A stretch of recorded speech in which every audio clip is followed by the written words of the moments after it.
The sheriff's deputy looked from the glossy, professionally printed document in his hand to my face, his expression a careful, professional neutral. But I could see the subtle tilt of his head, the slight narrowing of his eyes, was listening. To her. He was believing her. "The easement is perfectly clear, officer," Brenda was saying. Her voice a symphony of calm, condescending authority. She was the president of the Golden Shores Homeowners Association, and this was her masterpiece, her grand victory. The community was granted full recreational access to this shoreline. "This man," she said, gesturing to me as if I were a piece of driftwood, "is a trespasser on HOA, common property. He is creating a disturbance. I am asking you to have him removed." I stood on the imported bone-white sand of the beach that had been illegally carved out of my own land, my feet unsteady, my body still frail from a year of lying in a hospital bed. My beautiful, wild, tree-lined shore was gone, replaced by this grotesque parody of a beach resort, complete with a tiki bar, a volleyball net, and a dozen brightly colored paddle boats. Brenda had done this. She had done it while I was in a coma, helpless to stop her. Now she was trying to have me arrested for trespassing on the ruins of my own life. My hand tightened around the old leather-bound document I was holding. And that's when everything went wrong.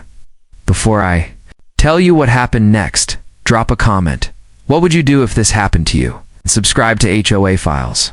To understand that moment of absolute heart-stopping audacity, you have to understand the lake and the accident that almost took me away from it forever. My name is Sam. I'm a nature photographer. My life's work has been capturing the quiet, hidden beauty of the natural world.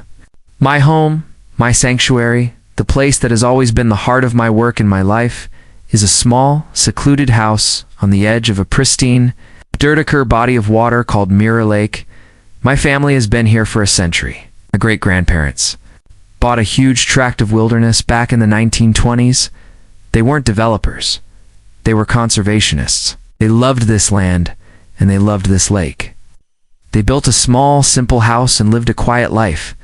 Over the years, my family sold off the surrounding land, but they were clever. They sold the land around the lake. They never ever sold the lake itself.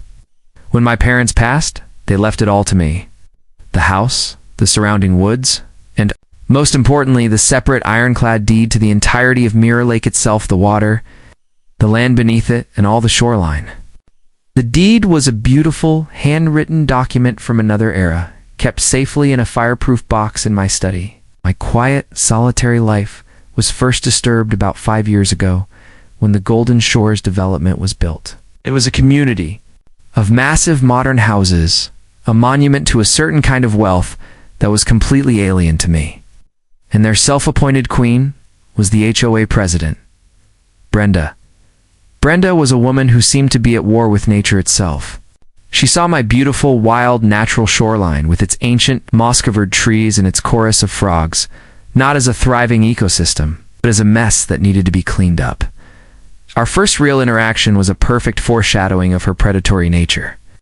She came to my door, uninvited, her face a mask of concern. "Sam," she'd said, her voice dripping with fake sympathy. "The board and I are a little concerned about your shoreline. It's so wild. It doesn't match the clean resort style aesthetic we are trying to cultivate here at Golden Shores. You should really consider clearing out some of those old dead trees and maybe trucking in some nice clean sand. It would do wonders for the property values." "I like it wild, Brenda," I'd replied politely. "It's a natural habitat." She gave me a pitying look. "Well, that's a shame. It has such potential to be a real community amenity." It was clear then that she didn't see my property as my home. She saw it as an undeveloped resource that she was entitled to. A few months later, she sent the HOA a formal, written proposal to partner with me to develop my shoreline into a shared community beach. The proposal was a thinly veiled land grab, offering me a pittance for what amounted to complete control of my waterfront. I, of course, refused in a polite but firm letter. I was annoyed, but I wasn't worried. It was my land. She couldn't do anything. I had the deed. I went on with my life, with my work. And then came the accident. It was a rainy night on a dark highway. A truck hydroplaned crossed the center line. I don't remember any of it. I woke up briefly in a world of pain and confusion in an ICU, and then I slipped away again. Into a coma, a deep, dark, silent place where I would remain for the next 12 months. My sister, Chloe, was given power of attorney over my affairs. She was a saint. She managed my bills, dealt with the hospital, and sat by my bedside reading to me, hoping I could hear. But Chloe was a gentle soul, a kindergarten teacher, completely unequipped to deal with a predator like Brenda. While I was lying unconscious, helpless in a hospital bed, Brenda saw her golden opportunity. She began her assault. At first it was letters. She started harassing my sister with official-looking notices from the HOA's lawyer, claiming that my now vacant and abandoned property was a public nuisance and a safety hazard. She cited the overgrown grass which Chloe was paying a service to cut, but not to Brenda's exacting standards and the risk of falling limbs from my healthy, ancient trees. Chloe, overwhelmed with managing my medical care and her own life, did her best to respond, but she was out of her depth. Brenda, sensing weakness, escalated. She called an emergency meeting of the HOA board, citing the imminent danger posed by my neglected property. In my own unresponsive state, she convinced them to take emergency abatement action. They sent a certified letter to Chloe, informing her of their intent to remediate the hazardous shoreline at my expense. Chloe, in the midst of another medical crisis with me at the hospital, signed the delivery receipt but didn't have the time or the legal understanding to fully comprehend what she was agreeing to. And so, while I slept, the bulldozers arrived. They tore down a 200-year-old grove of oak trees. They bulldozed the beautiful natural slope of my land. They ripped out the wildflowers and the ferns. They began to build their dream. They trucked in tons upon tons of brilliant, unnaturally white sand. They built a massive multi-level deck that they called a cabana, complete with a built-in bar and a sound system.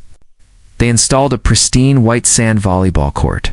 And they built a huge 50-slip boat dock, extending far out into my lake. They had not just trespassed. They had invaded, conquered, and occupied my land. And then, a miracle. Year of silence, I woke up. The recovery was a long, brutal, uphill battle. Months of physical therapy, of learning to walk and talk again. My body was weak, but my mind, thankfully, was sharp. All I wanted was to go home, to my cabin, to my lake. My sister was nervous the day she finally drove me home. She tried to prepare me. "Sam," she'd said, her voice trembling slightly. Things are a little different at the lake. The neighbors, they've made some changes." I had no idea what she meant. I arrived home. I was frail, walking with a cane, but I was home. The first thing I wanted to do was see my lake. I walked down the familiar path through the woods, the path I had walked 1,000 times, but the path ended abruptly. Where my quiet, shady shoreline had been, there was now a scene of such grotesque, alien wrongness that my mind couldn't initially process it. The white sand was blinding. The gaudy, brightly colored umbrellas, the loud pop music blaring from the cabana speakers, the sight of 24 strangers in swimsuits playing volleyball on my land. It was a vision from a nightmare. The violation was so profound, so absolute. It was like a physical blow. It took my breath away, and then I saw her. Brenda. She was holding court at the tiki bar, a drink in her hand. She saw me, a frail, confused-looking man in sweatpants, and a look of annoyance crossed her face. Then, a flicker of recognition, and then an expression of pure, audacious triumph. She walked over to me, her sandals crunching on the imported sand. "Well, well," she said, her voice a mixture of mock surprise and genuine glee. "Look who's finally awake. Welcome home, Sam. As you can see, we've made a few improvements while you were away. We took care of your hazardous, overgrown property for you. You're welcome." That night, my initial shock and the deep, profound grief for what I had lost began to transform. It cooled, it hardened, sharpened into a single, cold, hard point of pure, unadulterated fury. I was weak physically, yes, I was not weak. She had made a terrible, terrible mistake. She had mistaken my absence for her opportunity. Had mistaken my tragedy for her triumph. I went to the old fireproof safe in my study. My hands were shaking, not from weakness, but from rage. I spun the familiar combination and pulled out the old leather-bound folio. And inside, the beautiful, handwritten deed to my lake. And to the land she had just desecrated. I spent the next 2 weeks with my lawyers. We were quiet. We were methodical. We were building a case that would not just defeat her, but annihilate her. And then I made my move. I waited for a busy Saturday afternoon. The beach was packed. The music was loud. The residents of Golden Shores were enjoying their stolen paradise. I took a deep breath, picked up my cane, and I walked down to the water's edge. My edge, Brenda, of course, spotted me immediately. She marched over, flanked by 2 of her board members. Her face a mask of righteous indignation. I believe I've made myself clear. Sam, she said, her voice loud enough for everyone to hear, this is a private community beach. You are not a member. You are not welcome here. You are trespassing. She pulled out her phone. I am calling the sheriff. And that brings us back to that moment. The deputy arriving, Brenda, the picture of confidence, handing him the fraudulent, backdated easement document her lawyers had cooked up, a document they had pressured my poor, overwhelmed sister into signing while I was in a coma. It looked official. It looked convincing. The deputy read it. He looked at me, a frail-looking man who was in his eyes clearly in the wrong. Sir, he said, his voice firm, this appears to be a legal easement, granting the HOA use of this property. I'm going to have to ask you to leave. Brenda's smile was a thing of pure, venomous triumph. I just stood my ground. I handed the deputy the old leather-bound folio I was carrying. Before you do that, officer, I said, my voice quiet but clear, I believe you need to see a senior superseding document. The deputy, with a sigh of annoyance, opened the folio. And he saw it. The original 1923 deed, the hand-drawn map, the wax seal. A document with a weight and an authority that made Brenda's laser-printed easement look like the cheap forgery it was. The deputy's eyes went wide. He was looking at history. He was looking at the truth. I then handed him. And Brenda's now panic-looking lawyer, a second, much thicker document. The one my own lawyers had spent the last 2 weeks preparing. That, I said, my voice ringing with a newfound strength, is a lawsuit. A lawsuit against the Golden Shores Homeowners Association and against you, Brenda, personally, for the sum of $5 million. The silence that fell over the beach was absolute. The music from the tiki bar seemed to die.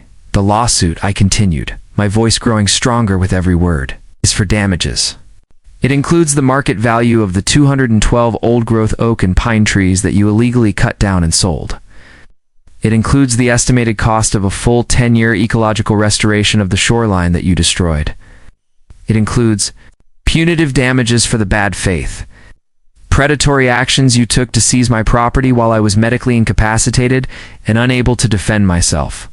And this, I said, handing the deputy one last, beautiful piece of paper, is a temporary restraining order signed by a Superior Court judge this morning, prohibiting you and any other member of your association from setting foot on this property, my property, effective immediately.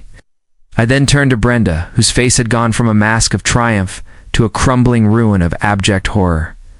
This is my land, my voice now, a low growl. This has always been my land, and you, I said, my voice dropping to a whisper that was somehow more menacing than a shout.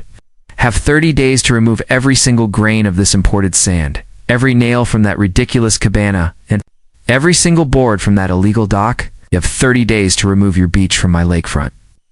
And then you are going to pay me for the damage you have done. The HOA was not just defeated, it was obliterated. It had no defense. Their insurance refused to cover an act of such blatant, willful, and criminal destruction of property.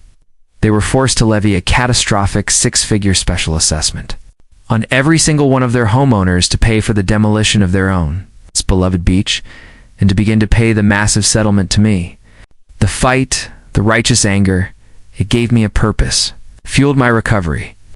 Reclaiming my land was an essential part of reclaiming my life. This whole nightmare taught me a powerful lesson about the nature of predators. Brenda and her association saw tragedy, my accident, not as a time for compassion, but as an opportunity to be exploited.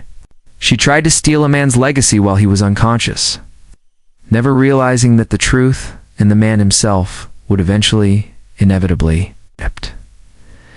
wake up. The shoreline is slowly starting to look like itself again.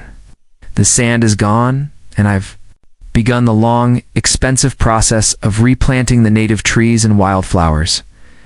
But Brenda, as part of her own personal bankruptcy filing caused by the lawsuit, has had her lawyers claim that my coma was a fraudulent, bad faith attempt to entrap the HOA, and they have just subpoenaed every single one of my medical records from the past 5 years.